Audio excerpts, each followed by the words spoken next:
So what happened in Haiti on 19th of November, Tuesday, 2024?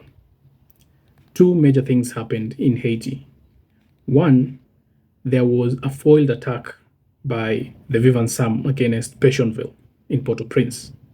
And two, the Doctors Without Borders in Port-au-Prince say that they are going to cease their activities because of threats from the law enforcement, and that for 30 years they have worked in Haiti, and it has come to a sudden stop because of the environment, the working environment that they have been granted by the police officers in Haiti.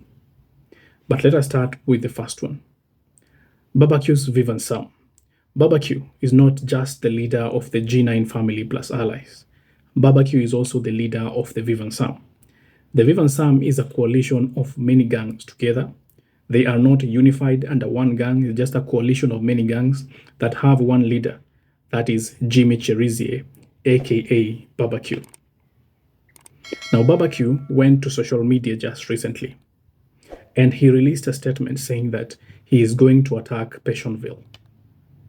Well, the police did not take that lightly, and it seems as if they planned on how to counter this attack so that it doesn't go to a success, and so that the gangs do not take one other area of Port-au-Prince. Currently, different media stations are reporting that 85% of Port-au-Prince is under gang control. Just recently, we were saying 80%.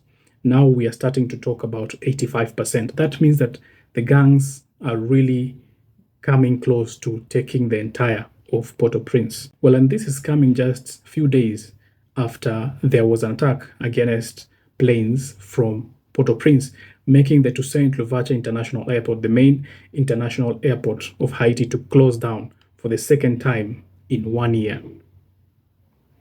So on Tuesday at 2 a.m., there were two vehicles that were moving towards Petionville.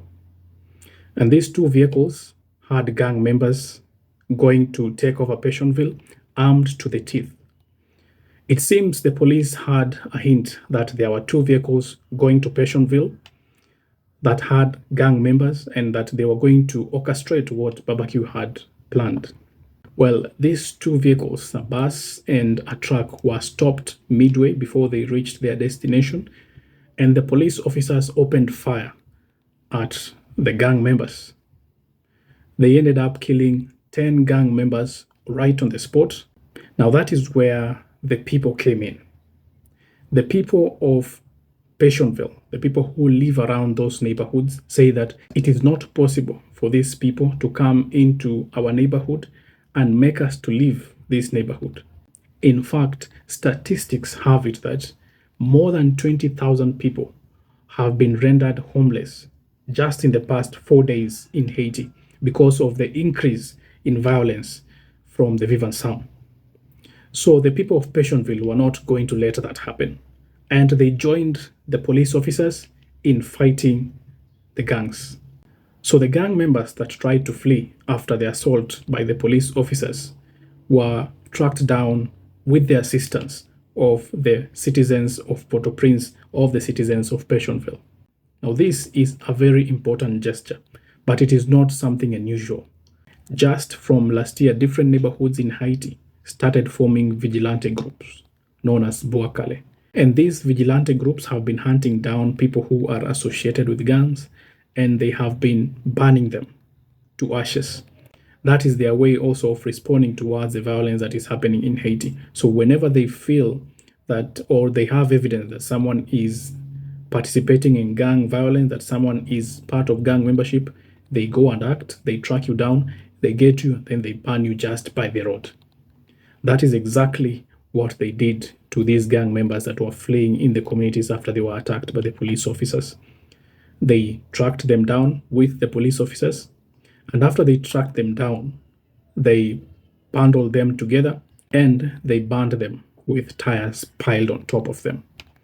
So that is something that happened in Petionville, and it is a very important gesture that the Haitian people are telling the gangs, that it comes to a point where people are tired of what is happening in Haiti. It comes to a point where people are saying that there is no Calvary coming and we are our own Calvary. We are going to rescue our communities. We are going to prevent these things from happening. This counters the thoughts and beliefs that some people have that these gang members are revolutionaries, that they have gone on camera to say that they are with the people, they are working in neighborhoods, while we are seeing different neighborhoods are saying that we don't want your influence, we don't want violence here. So that gives the rift in what is happening in Haiti. There are some people who will believe in these gangs and gang leaders as they come out in social media giving their own views and justifying violence, while there are many people who have undergone the kind of violence that they are talking about, and they know the bad guys from the good guys, and they are ready to help the good guys to prevent more violence in Haiti. There is no problem in someone saying that they want to change the system, but you cannot change the system at the expense of other people. That is the lesson that the people of Port-au-Prince, the people of Petionville, taught Haiti yesterday. A total of 28 gang members yesterday were killed in that attack towards Petionville. Well, Barbecue himself said that he's going to increase the rate of gang activities in Port-au-Prince until the Presidential Transitional Council resigns. That is, he doesn't want anyone in the Presidential Transitional Council. And this is similar to what happened just earlier in the year when Barbecue did not want the Prime Minister, Ariel Henry. He increased the rate of violence in Port-au-Prince. He led to the shutting down of the airport, and that meant that Haiti was closed to international assistance, to UN flight at that time. It meant that there was increase on violence and no one can leave Haiti. And that is the situation that made Ariel Henry to later step down. So it seems Barbecue wants to use the same script to make the Presidential Transitional Council to resign and leave office. He has a problem with the Presidential Transitional Council, and we've seen this problem just as soon as the PTC decided to fire Gary Cornell, to change the prime ministers, to change the cabinet of Haiti, and to make very drastic changes in the government. The gangs just went out and said that these people are not serious and we're going to reclaim the country in their own way. And their own way is through violence, through pressure to the government of the day. And that was met with a lot of resistance yesterday, not only from the Haitian police representing the government, but also from the Haitian people that they themselves say that they want to liberate. Now, on the same day, there was a report released by the Doctors Without Borders. And the report read that the Doctors Without Borders are ceasing their operation in Port-au-Prince, and they are closing their branches, even in the city. And that is because of the increased violence, not only from the gang members, but also from the Haitian National Police. Just a few days ago, I did a video about the attack that the Haitian National Police did on the Doctors Without Borders, where they attacked an ambulance and went on to kill 2 patients. Now, this statement was released on Tuesday, and it read that the Doctors Without Borders are ceasing the operation in Haiti. And in that report, they have also cited that they not only fear the gangs, because already the situation is hostile in Haiti, but the least of the least that the government will do is to protect the doctors as they are trying to go and get the wounded from different regions.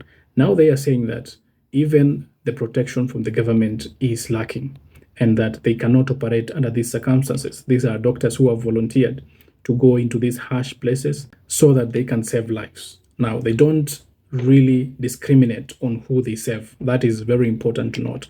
They save every life. As long as someone is in a critical condition, these doctors will go and save their lives. So it doesn't matter whether you are belonging to the Haitian police, the Haitian gangs, or the Haitian citizenship or whatever. These doctors are there to serve their oath, and that means to save lives. Now, on that fateful day, the police officers stopped an ambulance from taking the patients to the Doctors Without Borders hospital. They told them to go to another hospital, another government hospital. And along the way, they were attacked by the police. They were tear gassed. These patients were taken and then they were shot just a few meters away. These police officers then came to the doctors and the driver and they harassed them, they insulted them, and they threatened them.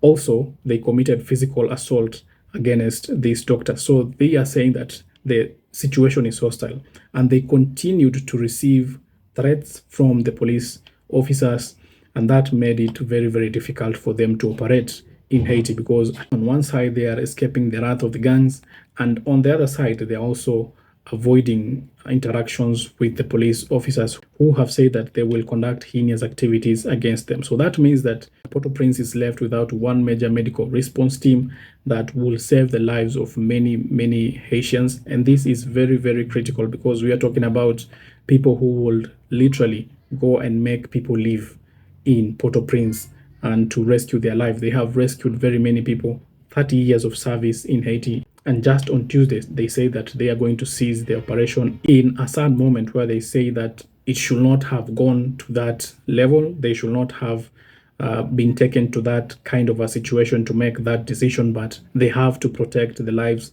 of the doctors, of the medics, of the drivers, the ambulance drivers that are working, that they should not be putting them in harm's way if they cannot be protected by the government of the day. So that is the report by the Doctors Without Borders, saying that they are going to cease the operation in Haiti. That just speaks to the kind of violence that exists currently in Haiti, that things are critical. But the major highlight of what happened on Tuesday was the fact that the Haitian citizens joined the police in facing off the gangs, and they succeeded by banning 28 of them. That was a special message to Barbecue. That was a special message to the Haitian gangs that they are not accepted even by the population. They have led to the fleeing of more than 500,000 people right now in different parts of Haiti. And that is something that they are saying that should not happen and will not happen in communities that have not yet been taken by gangs. So if the population will work together with the police, that has been the missing link, and that is the most important part. The population has to work together with the police. If they do that, it will be very easy for the police to counter the gangs. It will be very easy to get information pronto of what will happen. It will be very easy to get intelligence that will prevent mass suffering of the people of Port-au-Prince and the larger Haiti. So that is what happened on Tuesday. We will wait to see if there will be any kind of response from Barbecue. Of course, these were his people. He is the one who sanctioned this attack. Of course, perhaps there will be some kind of a response from Barbecue, which we hope that it will not be against the innocent citizens of Haiti.